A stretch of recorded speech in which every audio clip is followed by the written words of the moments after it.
Selamat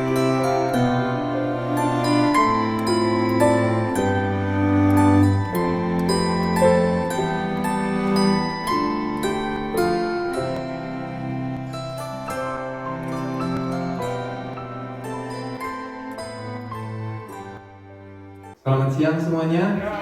Ya, seberapapun kita saat siang hari ini yang berkumpul, saya undang untuk kita bangkit berdiri. Tapi sebelum kita mulai ibadah kita berdoa terlebih dahulu.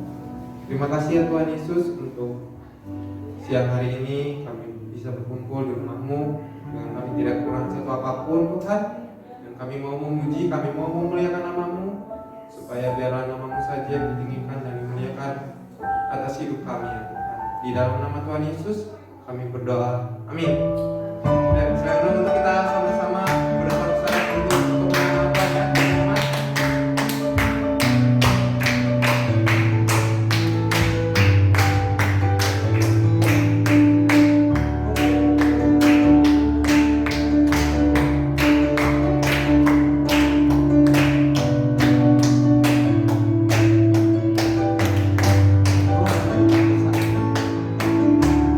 Tuhan ku maha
bertumbuh di dalam Engkau ya Tuhan.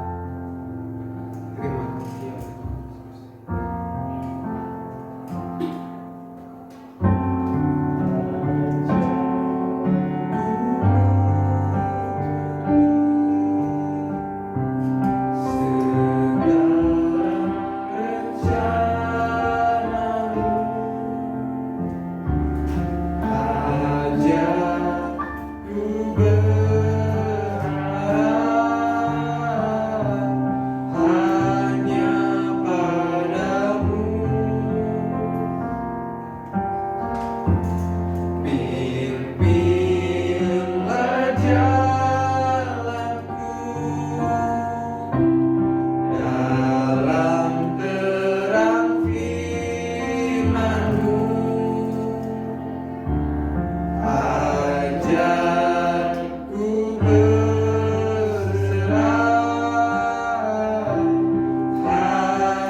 Terima kasih ya Bapak.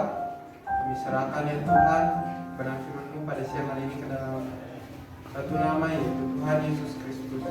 Dalam nama Yesus kami berdoa. Amin.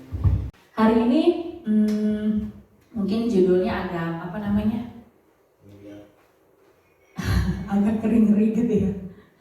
Udah lihat judul ke depan.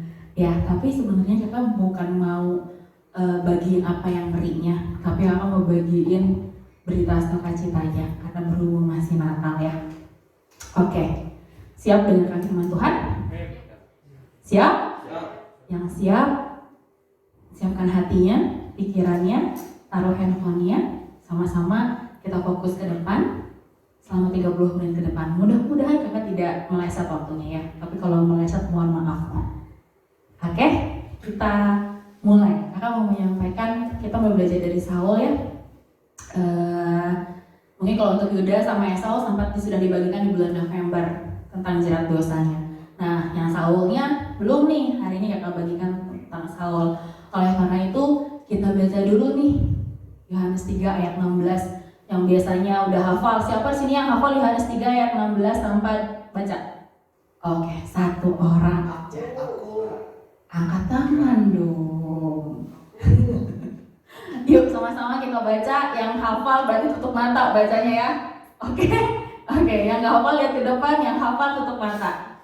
Sekalian mengetes, menguji. Oke, 1, 2, 3. Karena begitu besar kasih Allah akan dunia ini, sehingga Ia telah mengaruniakan anaknya yang tunggal, supaya setiap orang yang percaya kepadanya tidak binasa, melainkan beroleh hidup yang kekal. Tepuk tangan dong buat yang hafal.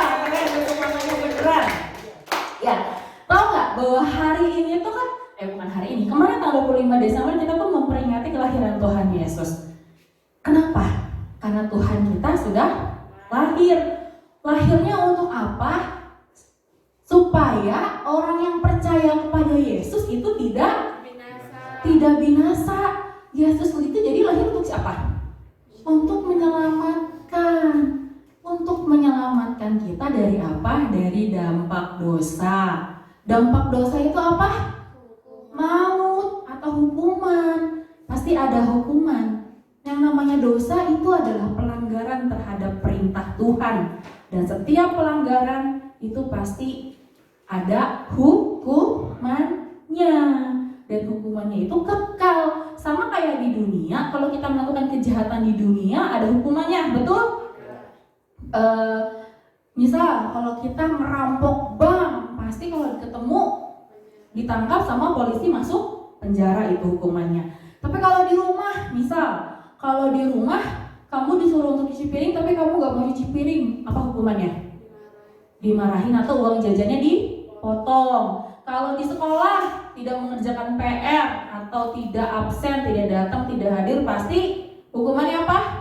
Disetrap atau yang bersih-bersih dibilang gitu kan. Pasti ada hukuman. Segala sesuatu yang kita lakukan dan itu melanggar peraturan, melanggar perintah, itu pasti ada konsekuensinya, yaitu hukuman, maut. Maut di sini berbicara tentang maut yang kekal. Ketika itu baru kita rasakan bukan di dunia, tapi ketika kita meninggal, dipanggil Tuhan, kita kepada kekekalan di api neraka, apa kekekalan yang ada di surga.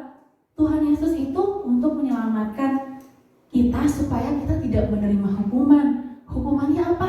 Seperti Yohanes 3 ayat 16 bilang, binasa. Dan setiap orang yang tidak mau binasa, hendaklah ia percaya kepada siapa? Kepada Yesus. Oke, lanjut. Dosa itu, kenapa sih Kak kita itu kenapa sih harus dibaca dosa? Karena dosa itu ya seperti Kakak bilang, dampaknya itu pasti maut. Tapi kita tidak akan langsung merasakan dampak mautnya. Langsung pas kita misalkan berbohong kita langsung maut, enggak seperti itu.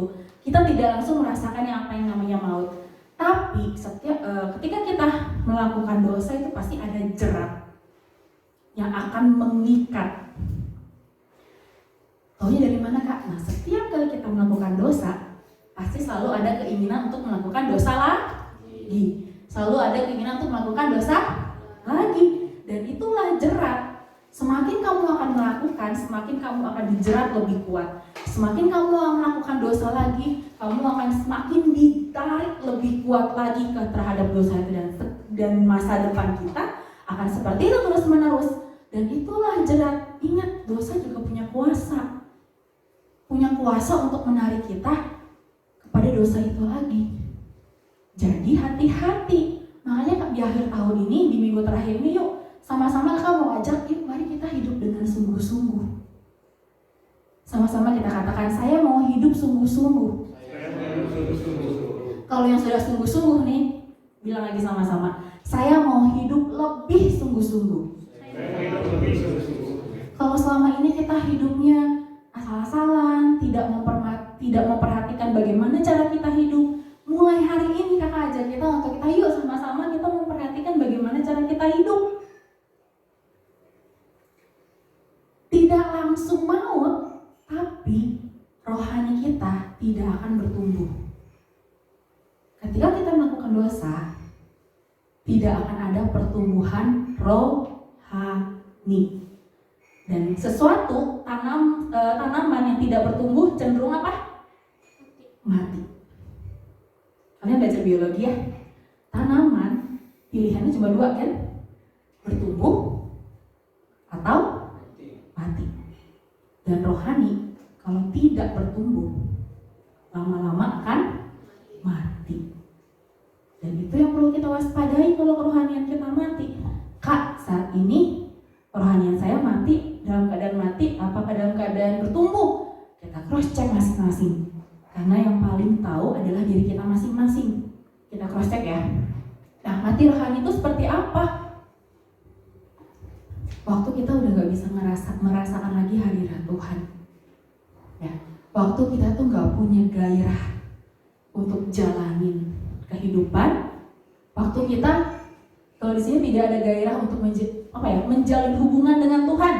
Menjalin hubungan dengan Tuhan itu caranya banyak ya. Datang beribadah setiap hari Minggu, atau saat teduh setiap hari dengan baca Alkitab, dengan berdoa, atau lebih cenderung malas. Nah, kalau cenderungnya malas, mungkin kita dibawa ke arah sesuatu hal yang tidak bertumbuh, dan pasti dibawanya kepada arah yang sesuatu yang mati. Kalau rohani kita sudah mati, kita untuk menjalin hubungan aja sama Tuhan udah malas, apalagi ngerti sama kehendak rencananya Tuhan. Jadi jangan pernah ngomong, saya mau klaim janji Tuhan, bahwa Tuhan di Yeremia 29 ayat 11 bilang apa? Rancanganku bukanlah rancanganku, kata Tuhannya, bukanlah rancanganmu. Dan Tuhan akan memberikan kita rancangan yang damai sejahtera, bukan rancangan kecelakaan yang penuh dengan pengharapan. Amin, kata Tuhan. Tuhan, aku mau klaim janji Tuhan di Yeremia 29 ayat 11. Jangan ngomong klaim janji Tuhan, tapi kalau kita gak pernah jalin hubungan sama orang yang memberi janji. Kalau kita nih berharap punya masa depan yang penuh harapan, tapi untuk jalin hubungan sama Tuhan aja males. Kita tidak akan bisa dapat janjinya Tuhan. Nah, itu koreksi buat diri sendiri. Apakah jangan-jangan rohani kita tuh arahnya bertumbuh apa? Ke arah yang mati. Ingat, sesuatu yang kalau tidak bertumbuh pasti itu mati. Kita belajar di Mazmur 51 ayat 5 sampai 6. Sama-sama ya. Sekarang kita kakak ajak bangkit berdiri, kita baca sama-sama. Ini hafal nggak? Yang hafal bisa tutup mata? Enggak. 1, 2, 3. Sebab aku sendiri sadar akan pelanggaranku, aku senantiasa bergumul dengan dosaku. Terhadap engkau sajalah aku telah berdosa dan melakukan apa yang kau anggap jahat, supaya ternyata engkau adil dalam putusanmu, bersih dalam penghukumanmu. Iya. Jerat dosa. Dosa itu tuh bikin kita tuh, silakan duduk. Dosa itu tuh bikin kita tuh hidupnya. Makanya kita belajar dari Saul. Dosa itu gak ada yang namanya dosa bikin kita hidupnya jadi bahagia, gak ada yang namanya dosa bikin kita hidupnya jadi lebih teratur, itu gak ada. Ya, perhatikan, yang namanya dosa pasti bikin hidup kita jadi lebih buruk, pasti kacau. Dan itu tuh sudah kita pelajari dari Esau, dari Yudas, dari Saul, ya. Dari 3 orang tersebut, gimana sih kacaunya hidup mereka. Dan Saul pun sama, hidupnya kacau. Dan tahu, dosa itu bikin kita itu jadi bergumul. Jerat dosa itu bikin kita tuh bergumul dengan segala dosa kita. Ini Daud bilang gini nih, sebab aku sendiri sadar akan pelanggaranku, aku senantiasa bergumul dengan dosaku. Nah, dosa itu tuh menjerat kita sehingga kita bergumul terus. Bergumul tuh apa sih? Terikat terus gitu. Jadi gimana ya? Gak bisa lepas gitu. Dan itu jadi hati-hati. Jadi bukan hutang aja yang punya jerat ya. Ya, enggak. Kalau kita berhutang kita punya jerat enggak? Kayak dikejar-kejar, kayak ngerasa perasaan gak enak. Dosa pun sama. Dosa pun hutang. Itu pasti akan dikejar-kejar kalau kita tidak selesaikan. Dan itu terus menjerat kita. Dan jerat dosa itu bisa diselesaikan dengan apa sih? Dengan pertobatan, dengan anugerahnya Tuhan. Kita gak bisa melepaskan diri kita sendiri dari jerat dosa, itu gak bisa. Dengan kita kuat gak? Aku pasti bisa, aku pasti mampu. Ya, kita kuat, kita mampu, tapi kekuatan kita itu tidak punya kuasa seperti kuasa Tuhan yang mampu membebaskan kita. Kita itu kuat, tapi kekuatan kita hanya sebatas manusia. Tapi Tuhan punya kuasa yang supranatural yang bisa membebaskan kita dari jerat dosa. Amin? Amin. Yang percaya katakan amin. Dan hanya oleh anugerah Tuhan ya, karena waktu kita bergumul sama dosa kita sulit untuk keluar. Kita mau belajar dari Saul ya. Tahu nggak? Saul itu kan raja yang dipilih oleh Tuhan sendiri, diurapi Tuhan sendiri melalui Samuel. Tuhan sendiri ya, walaupun latar belakangnya pada saat itu Saul dipilih itu karena bangsa Israel itu minta terus seorang raja yang bisa dilihat secara fisik gitu, yang bisa memimpin mereka. Karena bangsa Israel selama itu kan dipimpin oleh Tuhan sendiri, Tuhan yang jadi raja atas bangsa Israel gitu. Tapi karena bangsa Israel melihat bangsa di sekeliling mereka yang lain kok punya raja ya, kok punya pemimpin ya, lalu mereka jadi pengen punya pemimpin. Lalu di bangsa Israel diwakili oleh tua-tuanya masing-masing, setiap suku itu mengajukan, kami ingin seorang raja, kami ingin seorang raja, kami ingin seorang raja. Dan waktu disampaikan sama Tuhan, tahu nggak Tuhan ngomong apa? Tuhan itu sedih loh. Waktu Tuhan ingin jadi raja atas bangsa Israel, tapi bangsa Israel ingin pilih rajanya sendiri dari kalangan mereka. Tuhan hatinya sedih. Waktu Samuel menyampaikan hal tersebut, lalu Tuhan bilang gini, ya sudah, kalau memang mereka ingin memilih bangsanya sendiri, oke, baiklah, kata Tuhan gitu kan. Baiklah, ya ini bahasa kasih, tapi ini kata translate dari bahasa kita. Oke, aku pilih deh orang yang dengan perawakannya yang bagus, yang tinggi, yang ganteng gitu kan, yang kuat. Dipilihlah dipilih Saul oleh Tuhan sendiri, dipilih jadi raja, tapi ditolak oleh Tuhan. Tuhan yang pilih, Tuhan yang tolak. Bukan artinya rencana Tuhan gagal, tidak. Tuhan tidak pernah gagal. Yang gagal siapa? Saul. Sekalipun Saul gagal, tapi Tuhan tidak pernah gagal. Setelah Saul, Tuhan pilih raja yang lain. Pilih raja yang lain. Dia pilih Daud yang disebutkan hatinya itu berkenan. Daud itu adalah orang yang berkenan di mata Tuhan karena hatinya. Balik lagi ke Saul. Sekalipun Tuhan menolak Saul, Tuhan tidak pernah gagal ya. Jadi catatan. Yang gagal itu Saul. Nah, kita belajar dari Saul yang gagal. Sekalipun Tuhan pilih, ternyata walaupun Tuhan sendiri yang pilih Saul, ternyata orang tersebut gagal itu karena pilihannya sendiri. Dia melakukan dosa karena pilihannya sendiri. Saul itu gagal karena pilihannya sendiri. Ingat, Tuhan tidak paksa Saul untuk terus melakukan perintahnya, tidak. Tuhan mengingatkan ketika Saul berbuat dosa. Tuhan menasehati waktu Saul jatuh ke dalam dosa. Saulnya nggak mau mendengar, nggak mau terima nasihat, tidak mau terima firman Tuhan. Nah, kita baca 1 Samuel 15 ayat 23. Sama-sama ya. Sama-sama kita baca 1, 2, 3. Sebab pendurhakaan adalah sama seperti dosa bertemu, dan kedegilan adalah sama seperti menyembah berhala dan terafim. Karena engkau telah menolak firman Tuhan, maka ia telah menolak engkau sebagai raja. Apa yang membuat Saul ditolak jadi raja? Karena Saul menolak firman Tuhan. Waktu Saul dinasehati oleh firman Tuhan, Saul menolak firman Tuhan, dan dampaknya apa? Tuhan tolak Saul. Kalau saat siang hari ini kita lagi diajar, ditegur, diberikan nasihat dari firman Tuhan, terimalah itu dengan hati yang terbuka. Tuhan, aku mau terima firman Tuhan. Tuhan, aku mau terima teguran Tuhan. Tuhan, aku mau terima nasihatnya Tuhan. Karena apa? Jangan sampai Tuhan yang tolak kita hanya gara-gara tidak mau terima firman Tuhan. Nah, ini kakak ngambil gambar Saul, anggaplah itu Saul. Ya kayak itu Saul sih. Nah, kenapa kacau? Karena pendurhakaan. Tahu nggak pendurhakaan itu apa? Kalau durhaka itu kita berbuat jahat kepada orang yang kita hormati, yang seharusnya kita hormati, tapi kita berbuat jahat. Sering dengar cerita Malin Kundang ya? Udah tahu ceritanya gimana Malin Kundang dikutuk karena dia durhaka kepada ibunya. Jangan sampai kita seperti Malin Kundang, durhaka kepada siapa? Allah, sang pencipta kita.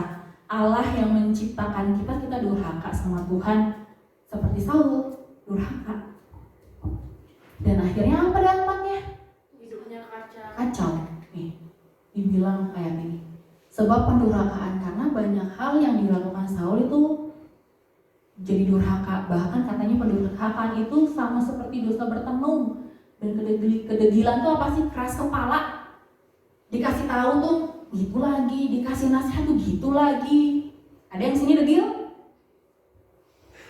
Aduh, puji Tuhan, aku saudara. Kakak juga enggak apa. Kakak juga dulu degil. Kakak waktu kakak belum kenal Tuhan dengan sungguh-sungguh, kakak degil. Kakak adalah orang keras kepala. Sampai sekarang keras kepala enggak? Keras kepala. Tanya deh sama orang terdekat kakak, Kak Ayu gimana keras kepala? Tapi tergantung keras kepalanya pada hal apa dulu. Kalau dulu kakak juga degil kok. Jadi yang tadi ngaku nggak usah malu. Karena Kak Ayu juga dulu seperti itu. Tapi bisa berubah nggak? Bisa berubah. Gimana? Tergantung sikap hati kita. Kalau kita sungguh-sungguh mau berubah, pasti bisa berubah. Amin.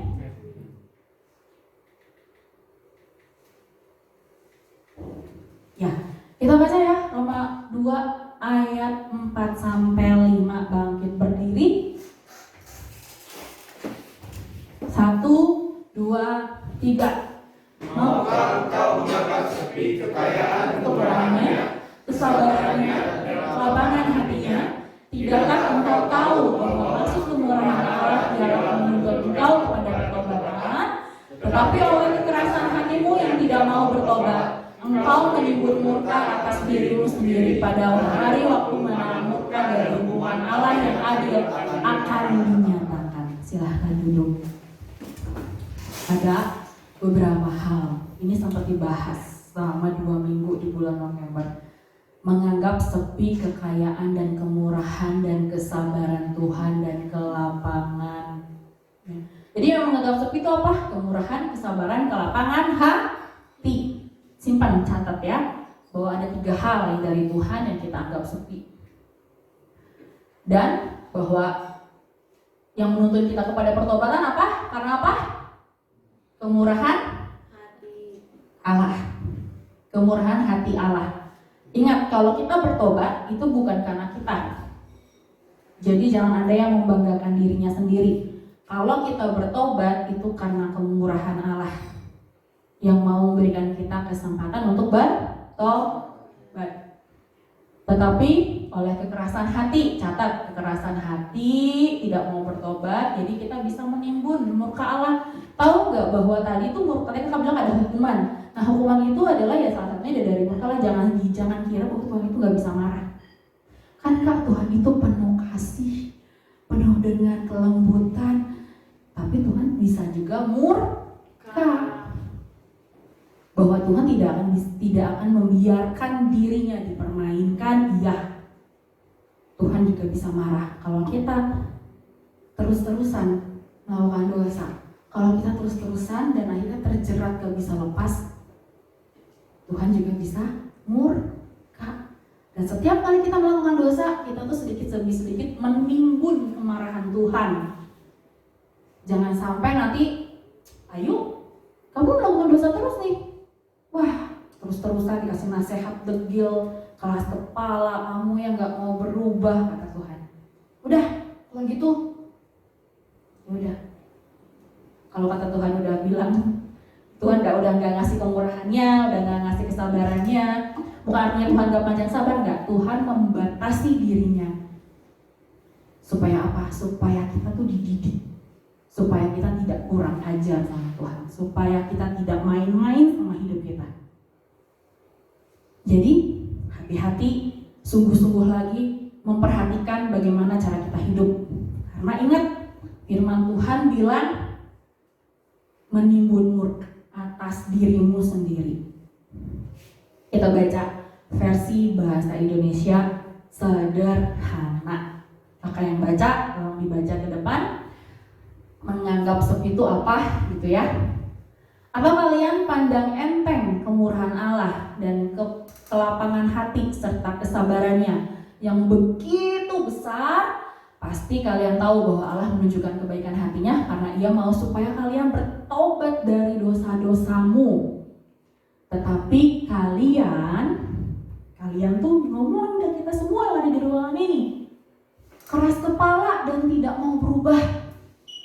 Oleh sebab itu kalian sendirilah yang membuat hukumanmu menjadi bertambah berat pada hari kiamat, bila Allah menyatakan murkanya dan menjatuhkan hukuman yang adil.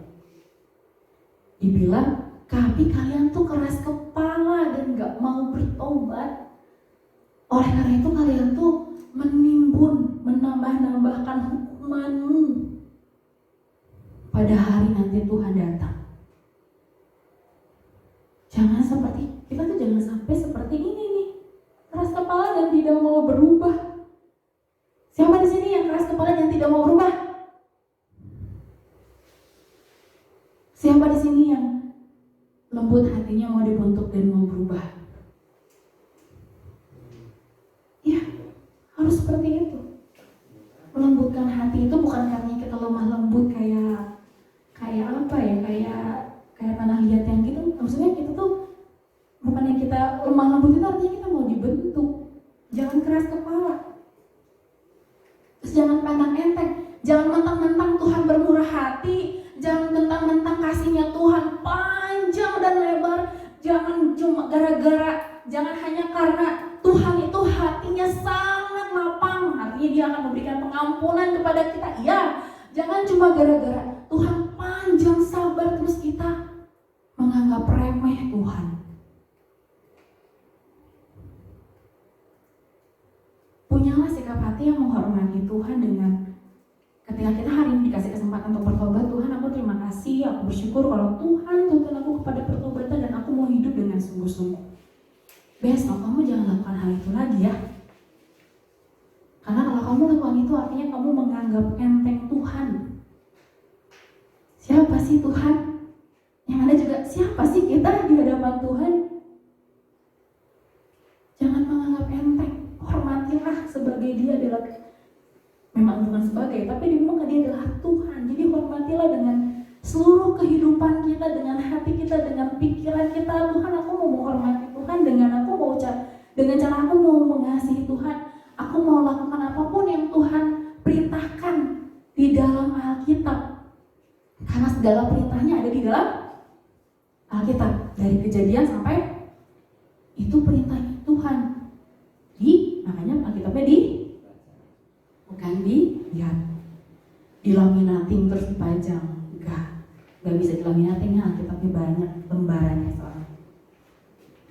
Nah, jadi poin yang pertama dari ayat barusan, kemurahan Allah itu adalah artinya kesempatan kita untuk bisa bertobat. Jadi pertobatan itu adalah hasil dari tuntunan Tuhan yang poin ketiga. Tapi ketika kita keras kepala dan tidak mau berubah, kita menimbun murka Allah, kita menimbun hukuman Allah itu sendiri. Balik lagi ke Yohanes 3 ayat 16 bahwa ketika kita percaya kepadanya, kita tidak binasa. Waktu kita percaya kepada Yesus, kita tidak menerima hukuman karena hukuman kita sudah ditanggung oleh siapa? Yesus. Yesus itu kan lahir untuk menanggung hukuman kita. Makanya Tuhan kita, Yesus itu mati. Itu karena sedang menanggung hukuman kita. Kalau kita manusia mati ya udah mati aja selamanya. Tapi Yesus mati karena dia adalah Allah, dia bangkit pada hari ketiga. Nah, pilihannya ada di kita. Tuhan itu gak pernah paksa kita untuk ikut perintahnya Tuhan, gak pernah paksa. Tuhan itu gak pernah paksa untuk kita percaya sama Tuhan. Gak pernah paksa Sansan, gak pernah ke Bastian, gak pernah maksa. Ke Kak Ayu juga gak pernah maksa, itu pilihan. Kita mau pilih melakukan dosa atau kita mau pilih pertobatan, itu gimana kita. Sama-sama kita katakan pilihan saya. Karena itu pilihan kita sendiri. Mau berdosa, mau bertobat, itu pilihan kita sendiri. Tuhan gak pernah maksa. Sekarang hari ini kamu mau pilih apa? Terserah. Kata Tuhan terserah. Bastian, Margareta mau pilih apa? Terserah. Esra, Novel, Sansan mau pilih apa? Terserah.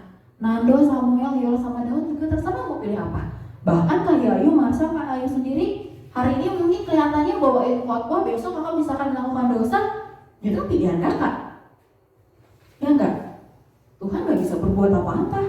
Tuhan hanya memberikan, nih aku mau tuntun kamu dalam pertobatan, mau gak kamu dituntun?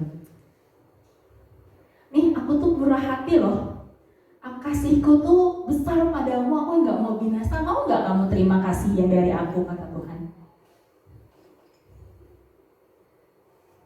Gampang kan? Gampang gak?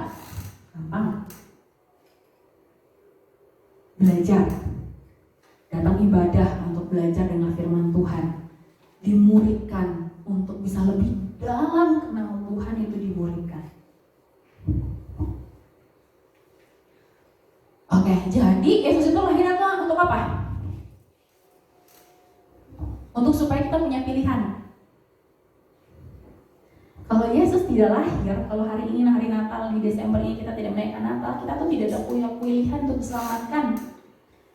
Pilihan kita cuma satu, yaitu binasa atau maut atau menerima hukuman. Tapi ketika Yesus lahir, ada pilihan. Oh, ternyata aku bisa memilih untuk diselamatkan. Oh, aku ternyata bisa memilih untuk tidak binasa, tapi bisa dapat hidup yang kekal bersama-sama dengan Allah. Amin. Nah, pilihan itu tuh hanya ada di dalam Yesus, tidak ada di dalam diri yang lain. Oh, aku mau berbuat baik kepada semua orang supaya aku bisa masuk kerajaan surga. Enggak bisa. Perbuatan baik kita tidak bisa membawa kita masuk ke dalam surga. Oh, Kak, aku mau memberikan sedekah. Oh, Kak, aku mau ini. Itu baik gak? Itu baik. Tapi itu belum tentu benar. Karena kebaikan kita tidak bisa membawa kita kepada kehidupan yang kekal. Karena Yesus bilang di Yohanes 14 ayat 6, ya, bisa dilihat di depan bahwa Yesus adalah jalan, kebenaran, hidup. Dan tidak ada yang bisa datang ke dalam kerajaan sorga kalau tidak melalui Yesus. Bapa itu ini di mana? Di sorga kan? Tidak ada yang bisa datang kepada Bapa, tidak ada yang bisa datang di mana Bapa berada, yaitu di kerajaan sorga. Kalau tidak lewat Yesus. Waktu kita punya Yesus, waktu kita pilih Yesus, kita punya jalan, kita punya kebenaran, kita punya kehidupan. Waktu kita pilih Yesus itu kita punya 3 hal tersebut. Dan yang paling utama, ketika kita meninggal dunia nanti, kita akan kemana? Kepada kerajaan sorga. Karena di mana Bapa berada, disitulah juga kita akan berada. Waktu kita terima Yesus, kita ada dalam kerajaan sorga. Jadi pilih yang mana? Pilih yang mana? Enggak sih, bingung. Pilih Yesus atau pilih dosa? Yesus. Yang keras dong. Yesus. Kedengaran dari depan yang belakang tidak ya? Lalu apa sih yang perlu kita lakukan untuk keluar dari jerat dosa? Kakak percayalah, kalian semua udah ngomong dalam hati ya, cuma malu aja ngomongnya ya kan? Gimana sih supaya kita bisa keluar? Pertama, bertobat dengan sungguh-sungguh. Oh Kak, aku sudah bertobat dengan sungguh-sungguh. Lebih sungguh-sungguh lagi. Kakak juga koreksi diri kakak. Kalau kakak sendiri sudah bertobat dengan sungguh-sungguh, Tuhan mulai besok, bukan mulai besok, mulai hari ini, aku mau bertobat lebih sungguh-sungguh lagi. Kalau yang belum bertobat, mari kita bertobat. Kalau yang biasa aja bertobatnya, mulai sungguh-sungguh. Kalau yang sudah sungguh-sungguh, mari kita bertobat lebih sungguh-sungguh. Mari lebih sungguh-sungguh dekat sama Tuhan, supaya kita sungguh-sungguh memperhatikan kehidupan kita, supaya kita tuh punya masa depan apa yang sudah Tuhan janjikan. Jadi kita tuh punya kita dengan berani klaim, Tuhan, aku klaim janji Tuhan. Dengan keberanian punya pengharapan. Orang kalau nggak bersama dengan Yesus itu kan ragu-ragu mau klaim, duh Tuhan kasih janjinya nggak ya? Duh Tuhan kasih berkat nggak ya? Duh Tuhan akan kasih masa depan yang baik nggak ya? Orang yang ragu-ragu itu biasanya kan karena tidak sungguh-sungguh terima Yesus. Kalau orang yang sungguh-sungguh terima Yesus itu pasti aku terima Yesus, Yesus ada dalam diri aku. Kalau Tuhan Yesus, Tuhan pencipta alam semesta itu ada bersama dengan aku nggak akan pernah takut. Sekalipun aku menghadapi bahaya, sekalipun aku masuk dalam lembah kekelaman, aku tidak akan pernah takut bahaya karena Tuhan yang bersama dengan aku. Kalau kita punya Tuhan, kenapa kita mesti takut, ya enggak? Tuhan yang pencipta alam semesta loh, ini yang punya galaksi nih, yang punya nyawa kita nih, ada bersama dengan kita. Kenapa kita perlu takut? Nah, cara bertobatnya seperti apa? Ini minggu lalu juga udah pernah dibahas. Dengan cara kita mengaku dengan mulut kita bahwa Yesus adalah Tuhan. Kenapa sih Kak perlu diakui? Iya, perlu diakui supaya setan dengar. Supaya si iblis itu dengar, oh ternyata Bastian sudah terima Tuhan Yesus. Mengaku, percaya dalam hati. Nah, kalau dalam hati kan setan nggak dengar tuh, makanya diakui di mulut. Percaya dalam hati, mengaku di mulut. Nah, karena dengan hati orang percaya dan dibenarkan, dan dengan mulut orang mengaku dan selamatkan. Nah, waktu kita percaya, kita jadi orang yang dibenarkan oleh Tuhan. Dan ketika mengaku dengan mulut, kita diselamatkan. Jadi kenapa sih perlu lahir baru? Kenapa sih perlu untuk menerima Tuhan? Lahir baru itu kan dilahirkan kembali dalam roh, dengan cara menerima Tuhan Yesus sebagai Tuhan dan Juru Selamat kita secara pribadi, menjadi Tuhan, menjadi Raja atas hidup kita. Perlu percaya dalam hati supaya kita dibenarkan, dan perlu diakui lewat mulut supaya kita diselamatkan. Kalau yang belum, hubungi kakak-kakak rohani terdekat. Kedua, habis kita bertobat, sudah bertobat nih kita semua, terus ngapain gitu kan? Tinggal di dalam Yesus yang paling gampang. Yesus itu apa sih? Tuhan. Yesus itu siapa? Selain Tuhan, Selain Tuhan, Raja segala raja. Tuhan yang jadi manusia. Yesus itu adalah firman yang jadi manusia. Kan Yesus lahir kan firman yang jadi manusia ya kan? Firman ya, Allah adalah firman dan firman itu bersama-sama dengan Allah dan firman itu jadi manusia. Dan itu adalah firman itu jadi manusia dan Yesus itu adalah firman. Jadi kalau kita tinggal di dalam Yesus, kita tinggal di dalam firman. Firman Tuhannya sudah seberapa banyak yang kita baca, Alkitabnya sudah seberapa banyak yang kita tahu, atau ayat Alkitabnya sudah berapa banyak yang kita hafal. Sudah hidup di dalam firman, ayat yang kita tahu, ayat yang kita hafal sudah dilakukan apa belum? Sudah direnungkan apa belum? Atau dihafal minggu depannya, besoknya lupa karena besok harus ngafalin ayat yang baru lagi nih. Kalau di pemuritan gitu kan per minggu ada ayat hafalan. Ya nggak sih? Dites dong ayat hafalannya. Ini kakak-kakaknya, abang-abangnya tolong dites. Tiap pemuritan dites ayat hafalannya supaya hafal. Bukan hafal doang, tapi masuk dalam hati dan pikiran, direnungkan. Nah itu tuh cara yang paling sederhana untuk kita bisa hidup di dalam firman. Itu tuh contoh sederhana untuk kita bisa hidup di dalam Yesus. Firman Tuhannya sebanyak-banyaknya diingat supaya apa? Setiap kita ada si iblis datang menyerang, kita tuh punya pedang, kan pedang roh, yaitu firman Tuhan untuk menangkis setiap pikiran-pikiran yang jahat, untuk menangkis setiap pikiran-pikiran yang udah mulai mau merusak, untuk menangkis setiap dusta-dusta yang dusta-dusta yang diserang kepada kita. Oh, nah kamu mah gak bisa apa-apa, itu kan udah mulai diserang. Kamu sih dari dulu tuh bodoh banget waktu kecilnya. Itu kan begitu iblis udah mulai serang, mulai didustai. Padahal Tuhan bilang apa? Sekalipun dosamu merah, Tuhan akan terima. Dan Tuhan bilang kamu tuh umat kesayanganku, kata Tuhan. Dan Tuhan juga bilang apa? Kamu tuh berharga dan mulia. Nah, kalau firman Tuhannya banyak, kita bisa menangkis setiap serangan-serangan dusta demi dusta dari si iblis. Karena si iblis itu senangnya nyerang, mengintimidasi, membuat kita tuh jadi patah semangat dengan cara seperti itu. Makanya perlu kita tinggal di dalam firman-Nya Tuhan. Perlu kita tinggal di dalam Yesus. Nah, Yohanes 15 ayat 5. Sama-sama kita baca, kita bangkit berdiri.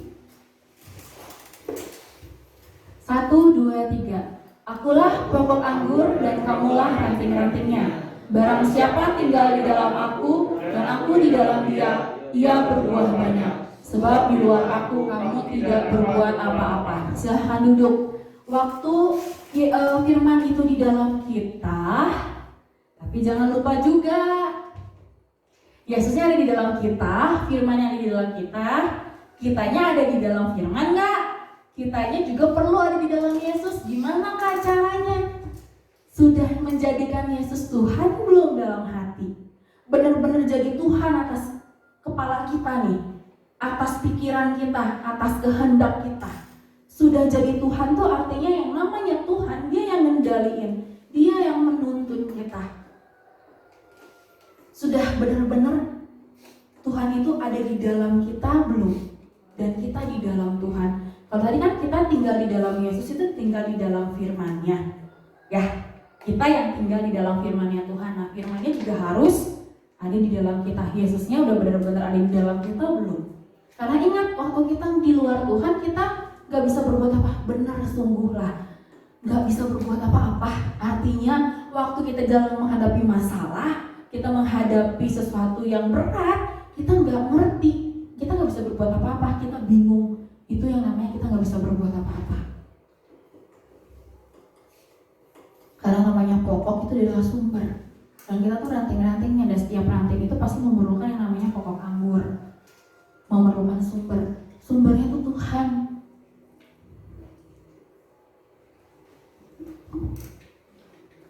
Selesai. Jadi apa yang Bapak sampaikan hari ini? Pilihan sih. Tadi poin pertama apa? Bertobat dengan sungguh-sungguh, lebih sungguh-sungguh. Yang kedua, tinggal di dalam Yesus, tinggal di dalam firman-Nya, dan melakukan. Karena pertobatan itu waktu kita ikut Yesus nih, ikut Yesus itu adalah pertobatan menurut kakak. Waktu kita bukan cuma percaya, bukan cuma menerima, tapi waktu kita mau menghidupi firman itu